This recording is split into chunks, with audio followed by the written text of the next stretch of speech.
Hello everyone, this is Miss Julia from the Matteson Library. Now, I don't know about you, but sometimes I get overwhelmed by all the entertainment options available to me, whether it's what TV show to watch next or what game I might want to invest time in. So it occurred to me that some of our library patrons might want some suggestions about what they can read. Over the next few months, I'm planning to put out a video every couple of weeks or so with information about books from our young adult collection. For this video, I'm going to indulge myself and focus on a favorite genre, fantasy books. Specifically, we are going to talk about dragons. Now, all of the books that I'm going to tell you about are available in the Matteson Library collection, and you'll find more information on how to get them in the description below. Let's get started with the book that is arguably the first modern fantasy novel, The Hobbit by J.R.R. Tolkien. This is the story of Bilbo Baggins, a very respectable hobbit. Hobbits are a group of tiny human-looking creatures, and they average about no more than 3 feet high. They like food, comfort, and want nothing to do with messy adventures. At least that's what Bilbo tells himself, until Gandalf the Wizard shows up at his front door with 13 dwarves who are on a quest to retrieve their kingdom's treasures from the dragon who stole their home. Naturally, Bilbo gets sucked into their quest, facing all kinds of wild and dangerous creatures on the way. Bilbo discovers that he's braver than he imagined, and just as smart and sneaky as Gandalf thought he would be. This book transported me to a world of elves and goblins, monstrous spiders, giant eagles, and a sly, vicious dragon. It literally had me bouncing with excitement when I first read it during my middle school years. Now, The Hobbit was published in 1937, so it starts a little slower than many modern novels do. But don't let that hold you back. An amazing adventure awaits. And if you enjoy The Hobbit, then give The Lord of the Rings a try.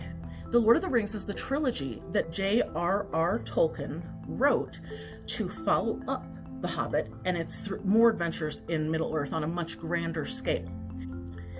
And on a personal note, I also highly recommend the Lord of the Rings movies made by Peter Jackson.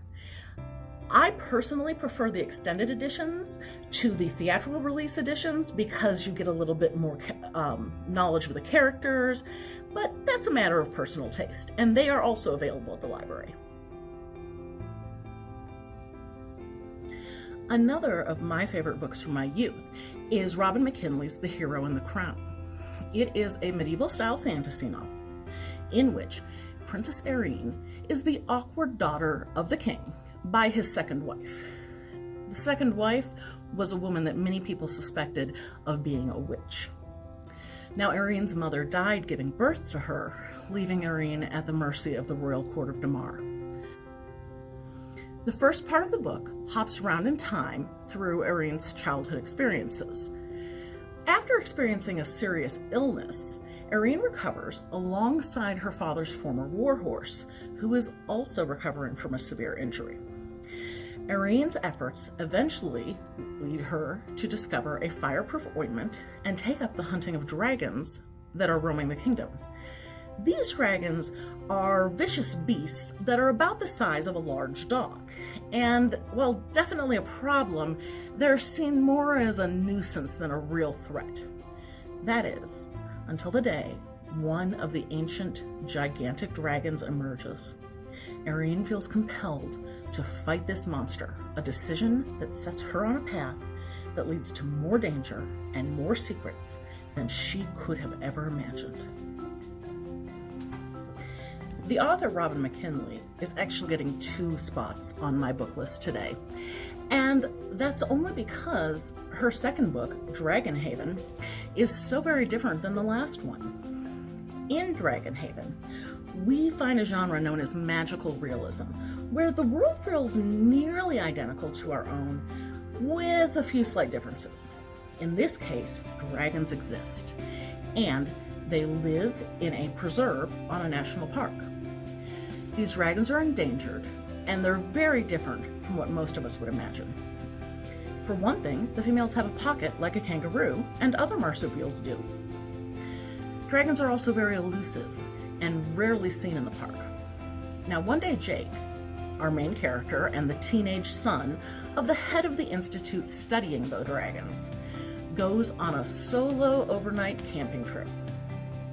During the trip, Jake discovers a mother dragon who has been mortally wounded by a poacher. And the dragon has killed that poacher in self-defense. Most of the dragon's babies have already died, but Jake manages to save the last one. The problem? Yes, it's illegal to kill a dragon, but it's also very illegal to interfere with them to save one. But the baby dragon named Lois has imprinted on Jake, and now the Institute must keep them both safe while Jake raises her to her full-grown, gigantic size. This is also the first time humans and dragons have really spent time living near each other, and it's an experiment that's going to change everything that Jake and the world knows about dragons. I'm going to stay with the genre of magical realism for a moment and tell you about the story of Owen, Dragon Slayer of Trondheim, by E.K. Johnston. In this story, the dragons are large, dangerous pests who are attracted to carbon emissions that are found in human pollutants. Now, trained humans are needed to be dragon slayers throughout the entire country.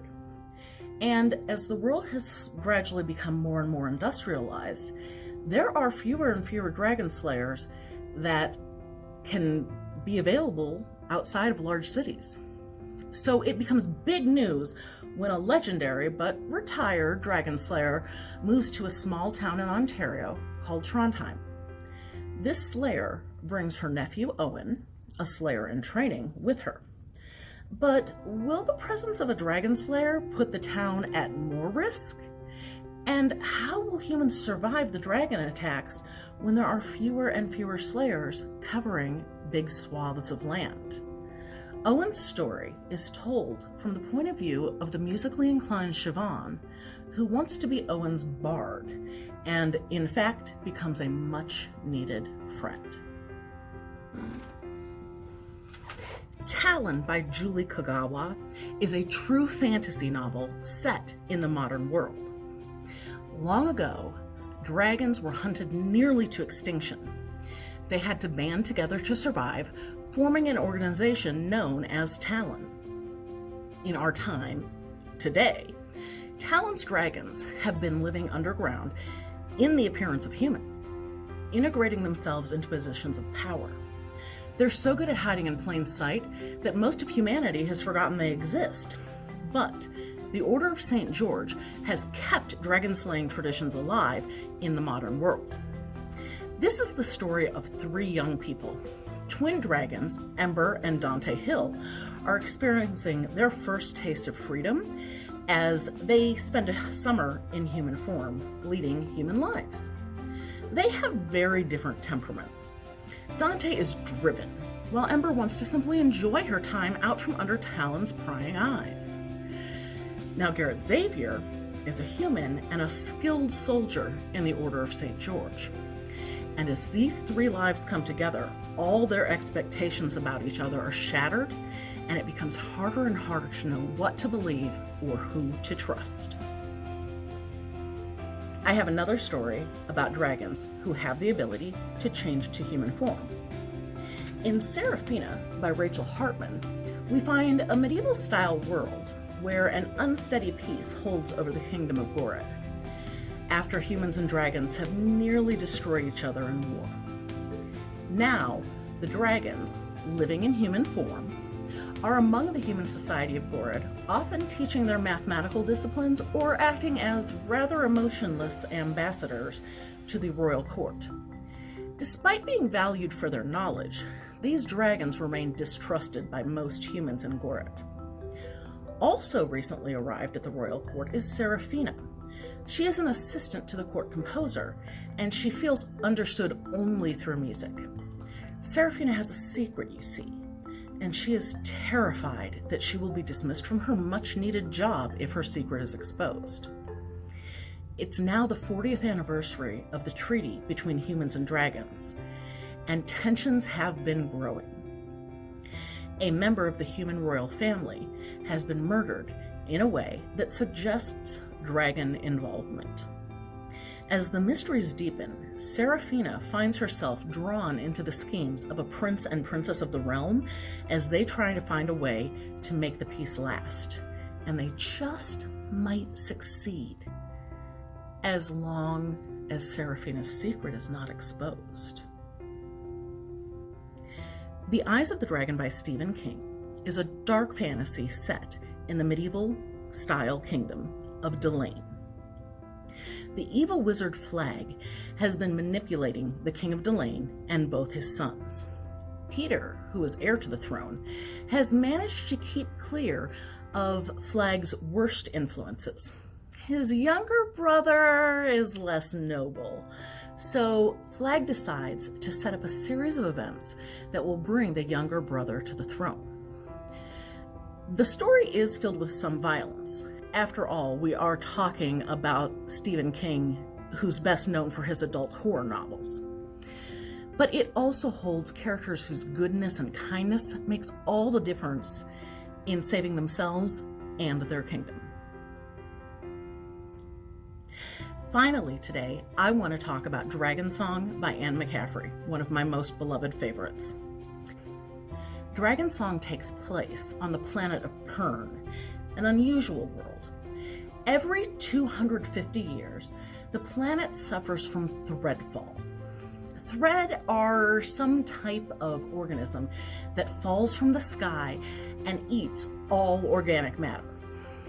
The thread can only be killed by fire, acid, or water. Fortunately, on Pern, some humans live bonded telepathically with dragons. These dragons and dragon rider pairs work together to sear thread from the sky before it ever reaches the land.